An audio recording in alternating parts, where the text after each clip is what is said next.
تکبیریں کون سی کہنی چاہیے؟ عبداللہ بن مسعود رضی اللہ تعالی عنہ، عمر رضی اللہ تعالی عنہ، علی رضی اللہ تعالی عنہ، تینوں سے روایت ہے کہ تکبیر کا صیغہ یہ ہے: اللہ اکبر، اللہ اکبر، لا الہ الا اللہ واللہ اکبر، اللہ اکبر وللہ الحمد۔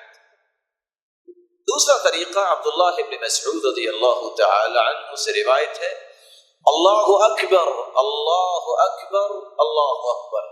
پہلا طریقہ 2 مرتبہ ہے اللہ اکبر، اور دوسرا 3 مرتبہ اللہ اکبر، اللہ اکبر، اللہ اکبر، لا الہ الا اللہ واللہ اکبر، اللہ اکبر وللہ الحمد۔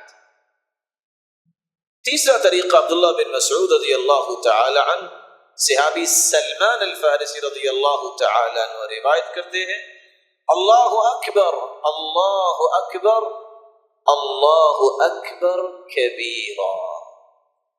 اور چوتھا طریقہ عبداللہ بن عباس رضی اللہ تعالی عنہ سے روایت ہے، وہ تکبیر کو یوں کہا کرتے تھے: اللہ اکبر، اللہ اکبر، اللہ اکبر وللہ الحمد، اللہ اکبر واجل، اللہ اکبر علی ما ہدانا وَلِتُكْمِلُوا الْعِدَّةَ وَلِتُكَبِّرُوا اللَّهَ عَلَى مَا هَدَاكُمْ۔